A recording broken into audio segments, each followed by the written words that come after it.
이 시간에 마음을 시원하게 하는 사람이라는 제목으로 말씀을 전하겠습니다. 옆 사람 보시면서 한번 인사하겠습니다.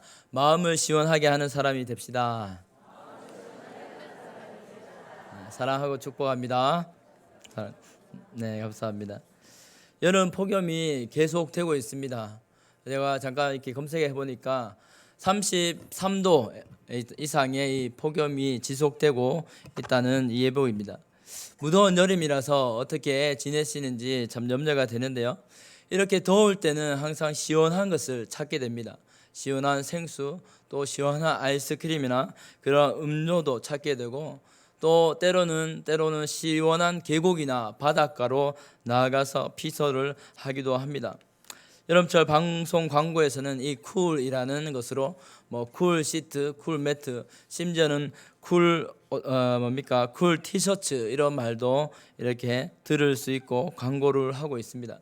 여러분은 어떠한 삶을 보내고 있습니까? 많이 더우신데 참으로 이때 건강을 잘 지키시고 건강한 여름을 보내시기 바랍니다. 오늘 고린도 교회에 편지를 보내는 사도 바울은 어떠한 삶을 살았습니까? 여러분 우리도 잘 알듯이 평생 복음만 전하였습니다. 사도 바울은 참으로 오라는 곳이 없어도 갈 곳이 많았습니다. 예수님의 복음을 들고 다른 것이 아니라 주님의 마음을 시원하기 위해서 발이 닿는 곳, 나아가야 할 곳을 찾아서 복음을 전하고 이렇게 많이 다녔습니다. 특별히 사도 바울은 오늘 마지막 고린도전서 16장에서 자기의 마음을 시원하게 한 사람들을 언급하면서 이런 주님의 마음, 서로를 또 채워주는 이 사람들에 대해서 언급하고 있습니다. 내가 스데바나와 부드나도와 아가이고가 온 것을 기뻐하노니 그들이 너희의 부족한 것을 채웠음이라. 그들이 나와 너희 마음을 시원하게 하였으니 그러므로 너희는 이런 사람들을 알아주라 라고 오늘 본문에서 말씀하고 있습니다. 이 스데바나는 아가야에서 바울이 전도할 때 복음을 먼저 받아들인 첫 열매로 소개되고 있습니다.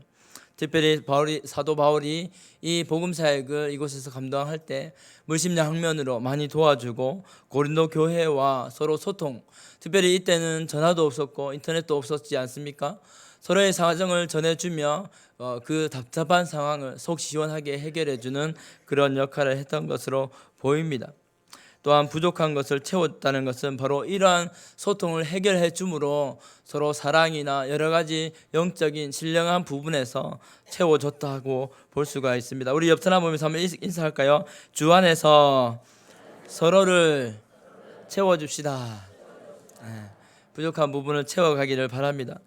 바울은 고린도 교회에 편지를 써서 스데바나의 손을 들어주고 칭찬해 주고 있습니다.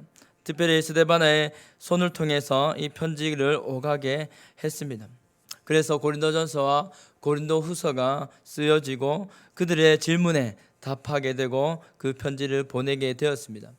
사도 바울이 많은 편지를 썼지요. 13개에서 14개의 신약 편지를 쓰면서 교회에게 어떤 말씀으로 줄지, 또 그 말씀을 써서 편지를 보내고 권면하고 위로하고 책망하기도 했습니다. 그런데 이 고린도 교회에 대한 애착이 있는 것으로 보입니다. 이 고린도 교회는 항구 도시였는데 바울이 50년경에 2차 전도 여행 때 개척한 교회로 보이고 또 이 교회를 특별히 사랑하였습니다. 마지막으로 편지를 마무리하면서 이 세 사람 스데바나와 아가이고와 또 부드나도를 축복하고 칭찬하고 있습니다. 이런 자들을 알아주라라고 말씀하고 있는 겁니다. 왜 교회에서 이런 사람들 알아줘야 합니까? 잘 사는 사람, 지위가 높은 사람이 아니라 이런 사람, 바로 마음을 시원하게 하고 주의 일에 섬기는 사람을 알아주라라고 하는 것입니다. 물론 세상적으로 어떻게 떠받들란 것이 아니라 이런 사람을 잘 알고 격려하고 함께 하라는 말씀이겠죠. 사도 바울은 스데바나와 부드나도와 아가이고라는 성도를 가리켜서 바울 자신과 고린도 교회 성도들의 마음을 어떻게 했다고요? 시원하게 했다고 했습니다. 이처럼 천국 백성은 이 땅의 삶에서 모든 사람의 마음을, 특별히 성도의 마음을, 하나님이 눈길이 가는 그런 성도와 교회에 속속히 그 사람들을 마음을 시원케 하는 사람이 되어야 될 것입니다. 지금부터 이제 무더위가 점점 계속될 텐데요. 만약에 이렇게 제가 가면서 우리 교회가 오늘 가시면서 생수 한 명씩 드리겠습니다 하면 가는 길이 얼마나 시원하시겠습니까? 바로 이처럼 몸에 갈증이 있을 때 우리가 이 생수는 우리의 마음과 몸을 시원하게 합니다. 이처럼 우리가 서로의 부족한 것을 채워주고 또 우리 서로에게 생수가 되어서 다른 사람의 부족한 부분을 채우고 또 갈증을 풀어주고, 특별히 먼저 앞서 세우신 담임 목사님, 특별히 우리 주님 하나님의 마음을 시원케 하는 사람, 바로 하나님께서 기뻐하시는 것이 아닌가 생각해 봅니다. 15절 말씀처럼 우리 15절 말씀 한번 읽어볼까요? 15절입니다. 시작. 형제들아, 스데바나의 집은 곧 아가야의 첫 열매여 또 성도 섬기기로 작정한 줄을 너희가 아는지라 라고 했습니다. 네네, 감사합니다. 너희가 아는지라. 아멘. 그렇습니다. 이 스데바나 가정은 교회를 섬기기로 작정한 이 가정이었고 이 성도였습니다. 사랑하는 성도 여러분, 우리가 이번에 정교연 가족 수련회 때 많은 은혜를 받은 줄로 압니다. 마음에 결단하기는 주님의 사랑, 그 은혜를 내 마음속에 꼭꼭 묵혀두지 말고 서로 사랑하고 섬기는 일에 귀하게 쓰임 받기를 바랍니다. 이처럼 이 스데바나는 교회를 섬기고 사람들의 성도를 섬기고 하기 위해서 섬기기로 작정했습니다. 이것을 통해서 마음을 시원하게 하고 마음에 기쁨을 주었습니다. 하나님의 은혜가 있는데 사랑하는 성도님들 서로 나누고 또 이 은혜를 흘려보내는 것은 놀라운 하나님의 역사가입니다.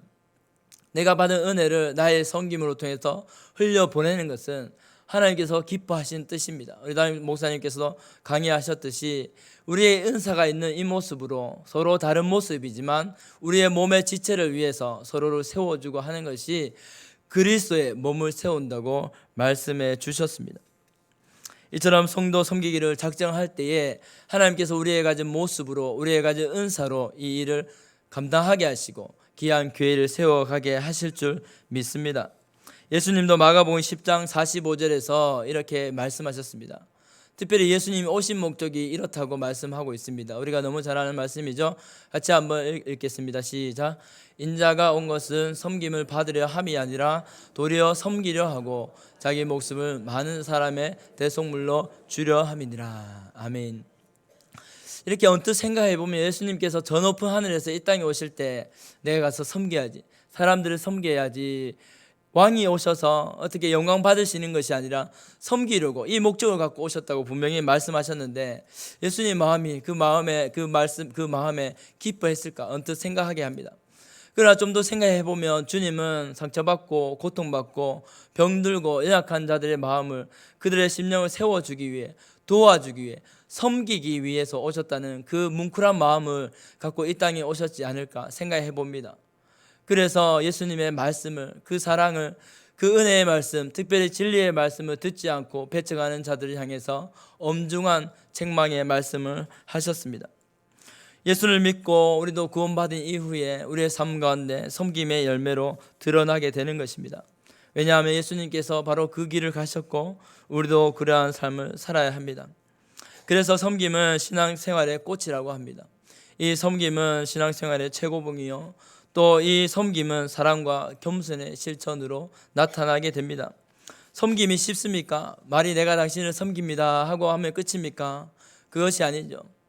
어쩌면은 앞서서 인사하는 사람들부터 나타내 보이기도 하지만 저 냄새나는 화장실 청소까지 누군가는 해야 하지만 이것을 섬김으로 감당하고 내 시간과 열정과 이 정성을 들이는 것이 바로 섬김이고 실천의 열매입니다.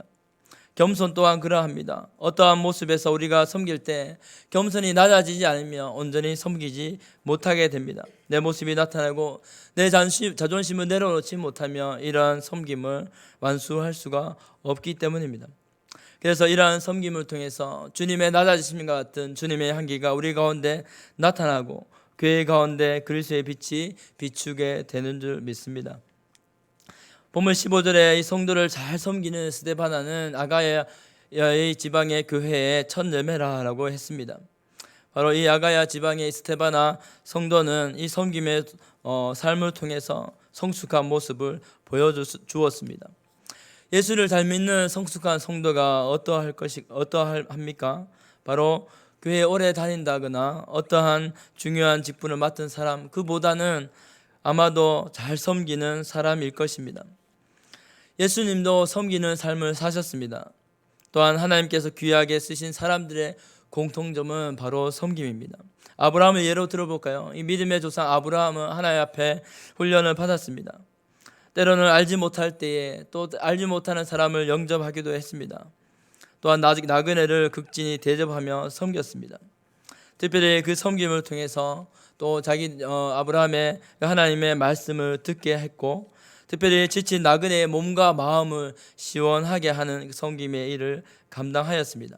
그 가운데 천사를 만나고 하나님 보내시는 천사를 통해서 축복을 받게 되었습니다. 요셉은 어떻습니까? 머무는 곳마다 가는 곳마다 섬김의 모습을 갖고 사람들의 마음을 시원하게 했습니다. 가정에서는 형제들에게 보냄을 받아 아버지의 명을 가지고 그 일을 순종함으로 말미암아 아버지의 마음을 시원하게 했습니다. 노예로 팔려가서도 최선을 다해서 주인을 섬김으로 그 가정을 세우고 주인의 마음을 시원하게 했습니다. 비록 모함을 받아서 감옥에 들어가게 되었지만 그곳에서도 섬김의 삶을 살았습니다. 자기의 가진 이 꿈의 은사를 가지고 그 관수와 죄수들을 섬겨 주었습니다. 사랑하는 성도 여러분, 우리 성도가 가는 길마다 가는 곳마다 주님의 빛이 나타날 수 있는 것은 바로 섬김의 삶이 있기 때문입니다. 그리스도인이 세상에서 칭찬받고 저 사람은 뭔가 다르다 하는 것은 바로 우리가 예수님의 마음을 가지고 섬김의 삶을 사는 것인 줄 믿습니다. 사도행전 10장 1절로 4절에 누가 나옵니까? 바로 가이사라의 이 고넬료라 하는 이달리아 부대의 백부장이란 나옵니다. 우리 말씀 한번 읽어보겠습니다. 시작. 가이사라에 고넬료라 하는 사람이 있으니 이달리아 부대라 하는 군대의 백부장이라. 그가 경건하여 온 지방과 더불어 하나님을 경외하여 백성을 많이 구제하고 하나님께 항상 기도하더니, 하루는 제9시쯤 되어 환상 중에 밝히 보매 하나님의 사자가 들어와 이르되 고넬료야 하니, 고넬료가 주목하여 보고 두려워 이르되 주여 무슨 일이니까? 천사가 이르되 내 기도와 구제가 하나님 앞에 상달되어 기억하신 바가 되었으니 라고 했습니다. 이 고넬료라 하는 사람은 이달리아 부대의 백부장이었는데 하나님을 경외하는 사람이었습니다. 또한 이스라엘 백성을 잘 돌보아 주는 그러한 사람이었습니다. 로마 군대 장교로서 자기가 어쩌면 상관없는 사람들을 섬기고 또 하나님을 경외하며 사람들을 섬기고 구제한 사람으로 이 사람의 일이 하나님께까지 상달되었다고 사도행전에서 말씀하고 있습니다. 이 같은 섬김이 하나님 앞에 상달되는 것이라고 성경을 말씀했습니다. 고넬료의 섬김을 기억하신 바 되어서 하나님은 그에게 특별히 천사를 보내어 주셨습니다. 사랑하는 성도 여러분, 섬길 때에 하나님께서 지켜보시는 줄 믿습니다. 우리가 교회와 성도와 가정을 특별히 섬길 때 하나님께서 그것을 지켜보고 계시고 흐뭇한 모습으로 지켜보실 줄 믿습니다. 예수님은 마가복음 10장 44절에서 45절에 이렇게 말씀합니다. 너희 중에 누구든지 으뜸이 되고자 하는 자는 모든 사람의 종이 되어야 하리라. 인자에 온 것은 섬김을 받으려 함이 아니라 도리어 섬기려 하고 자기 목숨을 많은 사람의 대속물로 주려 함이니라 라고 말씀했습니다. 예수님의 십자가 대속을 이해하는 사람, 그 예수님의 십자가 사랑을 이해하는 사람은 바로 예수님처럼 섬길 수밖에 없습니다.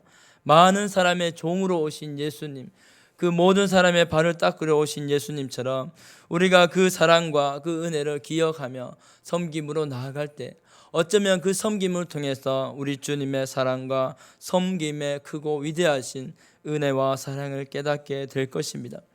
참된 섬김에는 말이 필요 없다라고 말씀합니다. 왜냐하면 그의 삶으로 통해서 참된 섬김의 삶이 나타나기 때문입니다. 자연적으로 모든 사람과 하나님의 마음을 시원하게 합니다. 어떤 성경 번역에는 이렇게 말씀합니다. 나의 염려를 덜어주었다, 나의 걱정을 덜어주었다라고 말씀하고 있습니다. 교회를 섬길 때에 우리가 이 섬김이 잘 돌아가지 않고 적재주의 은사가 발휘되지 않으면 우리의 힘으로 감당할 수 없을 때 이러한 어쩌면 염려와 걱정거리가 있습니다. 이렇게 어떻게 할까? 어떻게 섬길까? 한 사람 한 사람 세워져야 하는데 이러한 염려가 있습니다. 그러나 하나님의 마음으로 우리가 서로 협력할 때, 하나님의 마음으로 섬길 때 서로 마음을 시원케 하는 일들의 역사가 일어나는 것입니다. 바로 15절에서 이 같은 사람들이라고 말씀합니다. 바로 혼자서 일하는 것이 아니라, 이 같은 사람들 내버려 둔 것이 아니라, 구경만 하는 것이 아니라 이 같은 사람들과 함께 일하라고, 협력하라고 사도 바울은 그 말씀하고 있습니다. 다른 사람은 힘들게 땀 흘리고 일하고 있는데 내 몸만 아끼고 구경만 하지 말라는 것입니다. 협력하고 사람들의 마음을 함께 시원하게 하라고 해야 합니다. 이번 수련회 전교인 가족 수련회를 하나님의 은혜 가운데 잘 마쳤습니다. 모든 성도님들이 서로 섬김으로 서로 앞다투어 섬기는 모습이 얼마나 감사하고 기쁜지 모릅니다. 섬김의 모습으로 넘쳐나는 전교인 수련회인 줄 믿습니다. 얼마나 기쁨과 감사함으로 땀을 흘리는 것인지 주님께서 기뻐하신 줄 믿습니다. 옆 사람분 한번 인사할까요? 당신의 섬김이 너무나 귀합니다. 그렇습니다.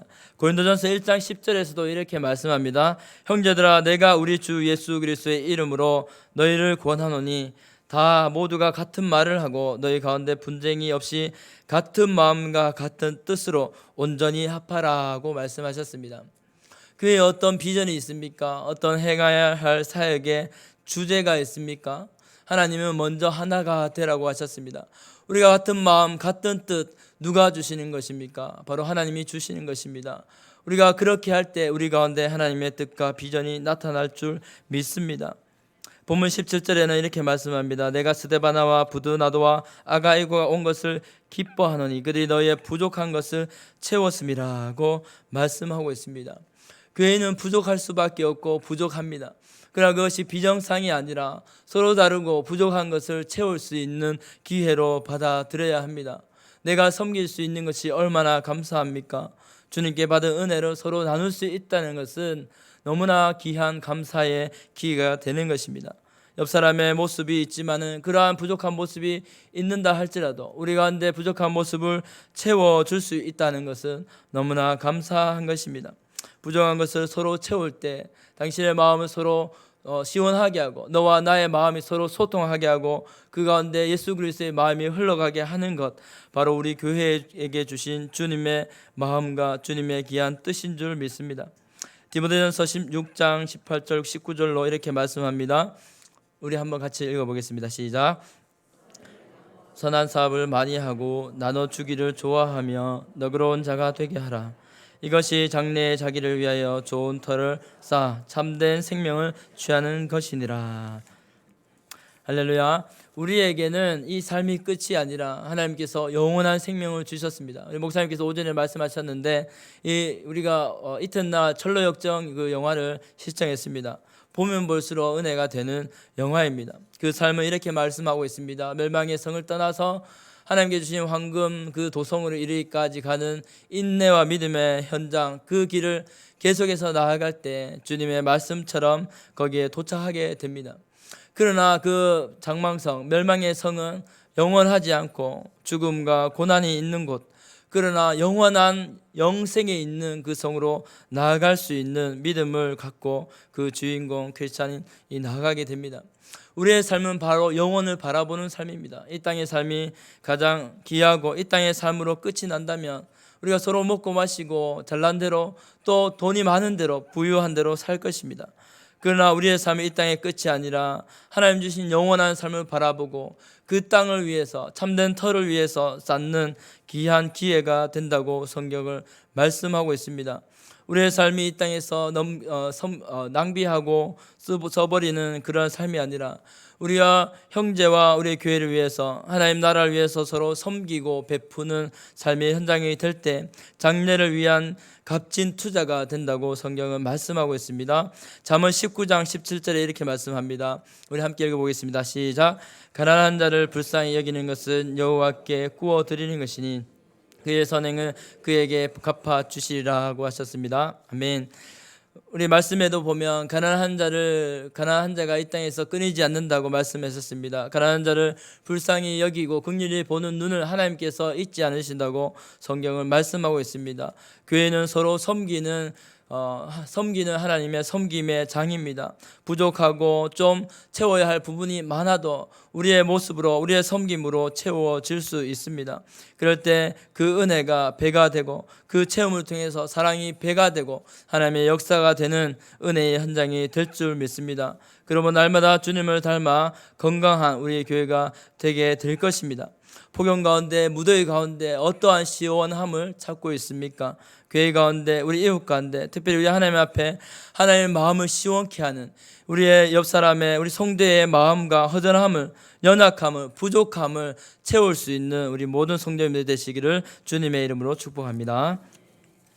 참 좋으신 하나님 감사합니다. 무조건 중에 하나님 앞에 말씀을 하나님 전했습니다. 우리 하나님 스데반의 가정처럼